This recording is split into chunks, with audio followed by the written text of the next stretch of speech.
Free houses was absolutely everywhere in the Fire Emblem community since it came out in 2019.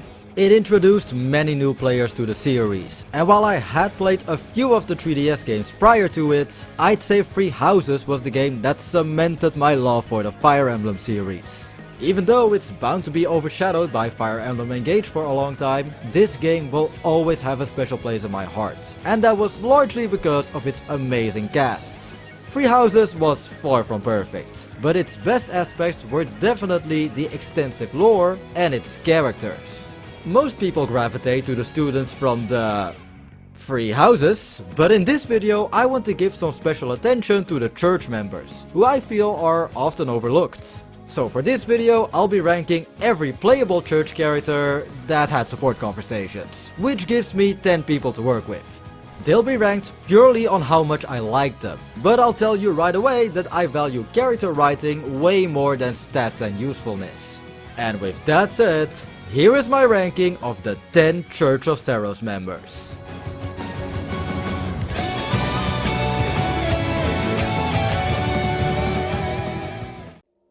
If you watched my previous Free Houses rankings, you might remember that I was still pretty positive on the characters that I ranked the lowest in these videos. I wasn't just trying to be nice or something, I genuinely think the character writing is phenomenal in this game. While I don't like most of them as much as the house students, I still think most church members are solid characters. And that even goes for everyone's least favorite father that's actually playable, Gilbert.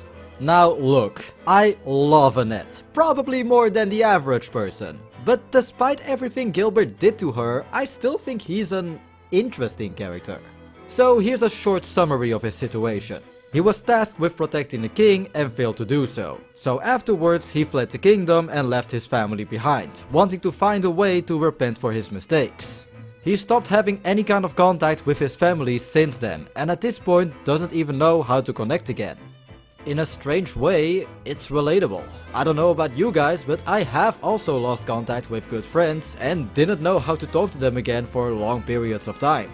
Although, there is a difference between cutting contact with friends and with your wife and daughter for 5 years. I used to think Gilbert was a decent character based on this dilemma, but if you couldn't tell, I've changed my mind a bit over the years. I still think it's at the very least an interesting concept. All he needs to do is talk to his wife again or to simply send her a letter, but he just feels too ashamed, guilty and/or scared because he just kept stalling for so long. To an extent, it is realistic. But that alone doesn't make Gilbert a likable character. This scenario would have been a great setup for Gilbert to redeem himself and grow out of his self-deprecating mindset, even if just a bit. Instead, it just feels like he didn't earn the resolution to his own problem. The only thing Gilbert did in his 4 supports with Annette is give her a bunch of letters he never sent out. Aside from that, he wasn't willing to take any initiatives and only made a vague promise that he'd go see his wife again someday. But then, Bylov of all people, somehow, was able to make Gilbert consider taking the initiative with his wife again. Ah, thank you, Bylov. After all these years, I did finally talk to my wife again because I was so very deeply moved by your words. All 5 of them. Gilbert's problems are interesting. The way they get solved aren't. And it's a shame because once you ignore that, there really isn't anything noteworthy about him. He doesn't really have any other standout supports. The one exception is the one he has with the prince himself, and even that one is mostly about Dimitri. It's a very serious conversation about Dimitri's suicidal feelings, and I definitely recommend you to at least watch the A support if you haven't already. I just wish Gilbert would show the same care he has for the prince to his own daughter.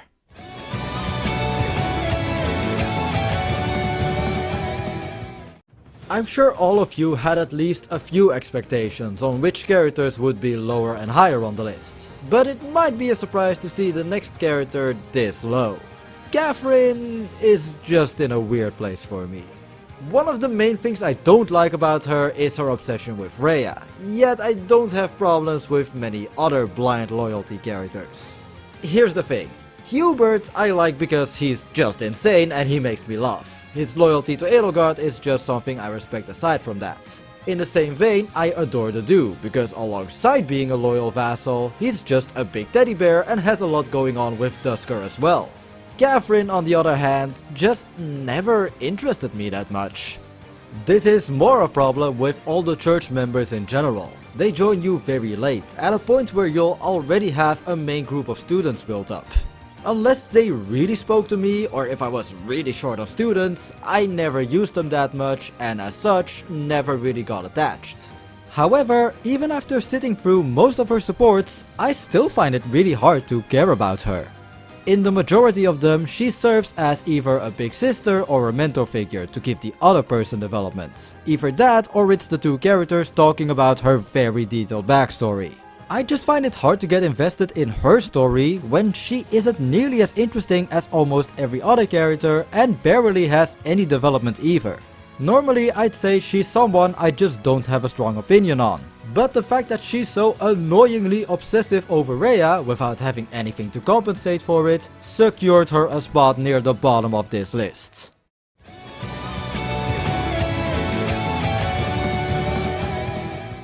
Up next we have who might be one of the least popular characters in this entire game, but I honestly think this little guy is a bit overhated.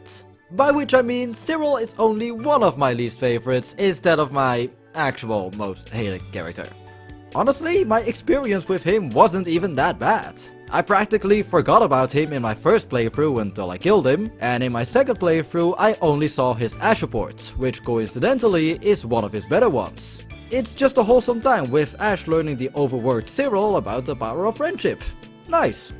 The main problem with him can be boiled down to one thing, which is that most of his supports start off with him telling someone to fuck off because he's too busy with working, which gives most people the impression that he's just a rude Rhea simp and makes them less motivated to see more of his supports. It also doesn't help that as a unit, he's very replaceable, to the point that most people don't even bother to use him. Most of his supports don't change that bad first impression, as they're a bit of a mixed bag. Sometimes he just doesn't develop much or is straight up insufferable, but other times he can have some really sweet character interactions. It's cute how Layton teaches him how to ride, I love how savage he is with Manuela, and I unexpectedly really like the Byleth support.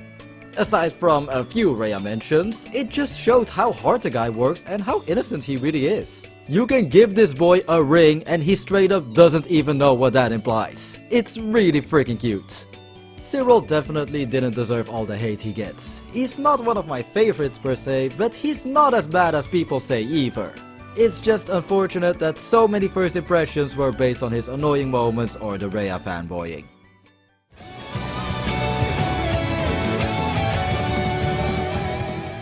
Free Houses has a handful of characters that at first glance just exist for comic relief. There are two church characters I'd put in this category, and the first one is the hot teacher.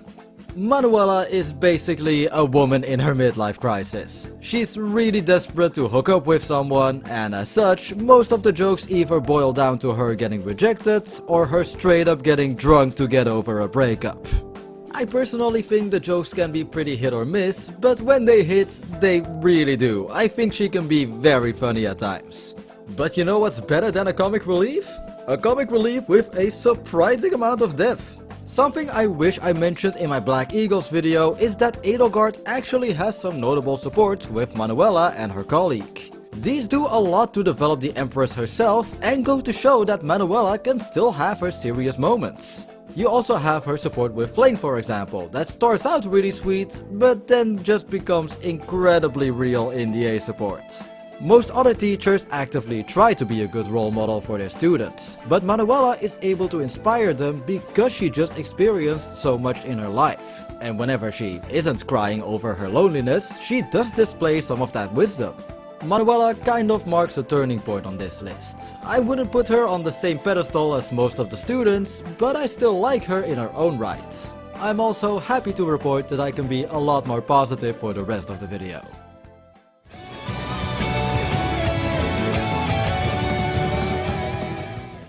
We're moving right along to the second comic relief character, everyone's favorite awkward uncle. Alois is a fucking goldmine for terrible dad jokes and awkward moments, and I love him for that. A lot of people might think he's cringeworthy because of that, but look, I think Dimitri put it best. His jokes are awful, but they're so bad that the sheer cringe it creates just becomes infinitely more funny than anything he could have said. Other comic reliefs aren't really trying to be funny, they just have a few over-the-top reactions that the player is supposed to laugh at. With Alois though, it almost feels like his main purpose in this game is to just be funny. Whenever he's not joking around the whole time, his supports consist out of him irritating his support partner or him talking about his fear of ghosts. Still, I do like Alois quite a lot actually, mostly for his relationship with Byleth. My very first run of the game was in the Crimson Flower route, and I hadn't recruited any of the students. But despite being a Knight of Seiros, Alois still sticks with me, even if he had to go against the church, and I really respected that. He really felt like the closest thing I had to a family member after Gerald died. Now, you might still be wondering how I can justify putting him higher than someone like Catherine or even Manuela, who I'll admit have a lot more interesting things going on. But the simple answer is, I just like Alois more. I had a blast sitting through his support, and I admire his loyalty so much that I can't bring myself to hate him.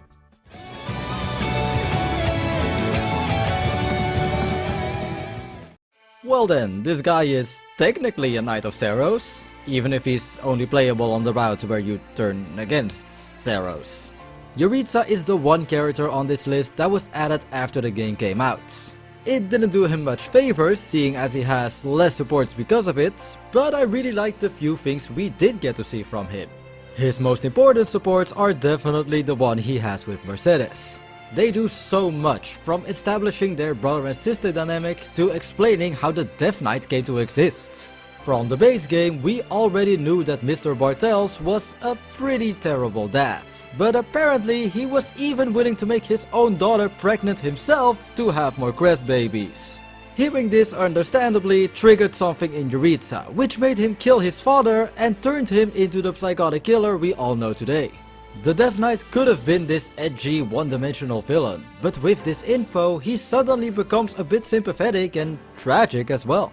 I think these supports were really beneficial for both characters involved. Mercedes was always a nice person, but it never really felt like she had much depth or any struggles of her own. Her relationship with Emile though was a great addition to her character. But okay, he only has a handful of other supports left, and there's still so much we don't know about him. What critical information do we get from the other ones? He loves ice cream, and he's a cat person. This is peak writing, I love him.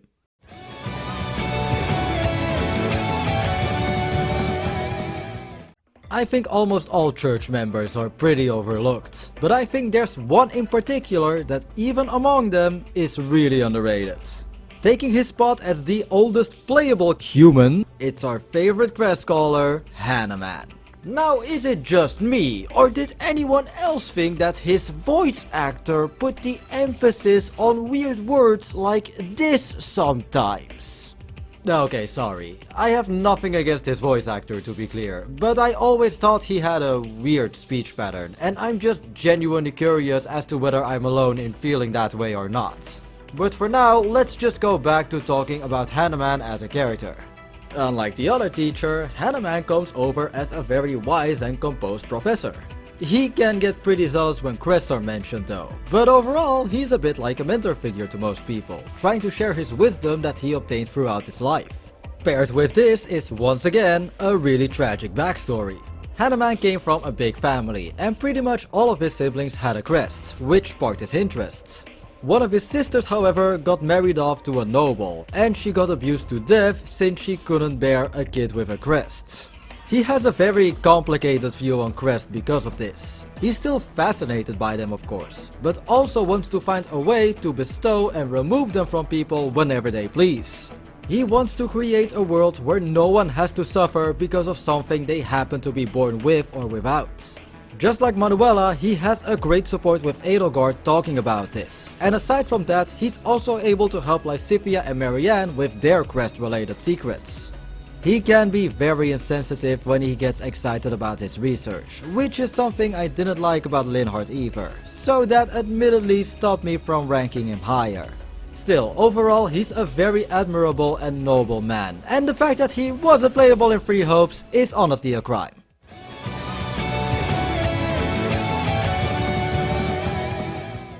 I've said this before in a different video, but younger characters tend to be very hit or miss for me. I'll just say though that I usually don't like the very young cutesy girl characters that much. At worst I think they're annoying, and other times I think they're just okay. However, this next character is one of the few that I really like, Flame. Well, maybe it's wrong to call her a younger character, but we'll get into that later. The little fish girl was someone I didn't like that much for a long time. Sure, she is cute I guess, and funny fish memes, but it took me some time to really warm up to her. I started to like her a lot more after doing her and Setef's paralog. I really liked the small plot twist that these two were actually father and daughter, or more specifically, Saint Keyhole and Sevleen. And honestly, the more you come to know about Flame, the more likable she becomes. Back in her Saint days, she was apparently constantly on the battlefield trying to heal her allies, so much so that she completely exhausted her own body. Because of that, she fell asleep for a very long time, and even in the present, she still seems to require more rest than normal. This comes back in her supports with Dimitri and Setef, which start out lighthearted until she reveals she's afraid of falling asleep and never waking up again. Those were the moments of hers that really hit me and made me care for her as a character. Combine that with her terrible cooking skills, adorable dynamic with Setef and fish memes, and you have a character I could never forget.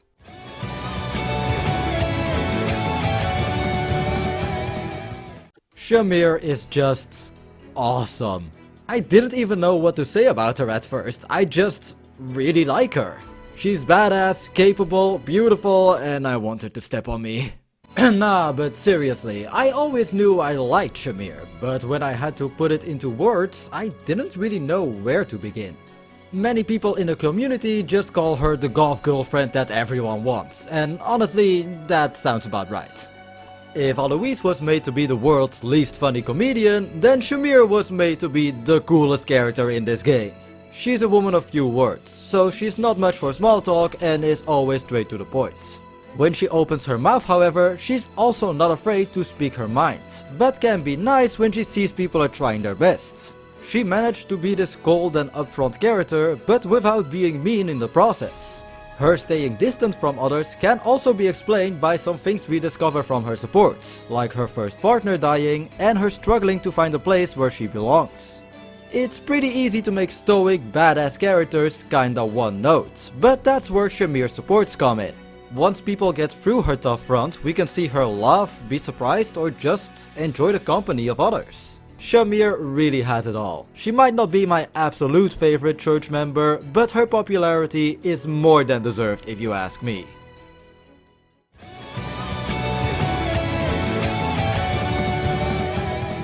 Anyways, number 1 is Setef. Thanks for watching.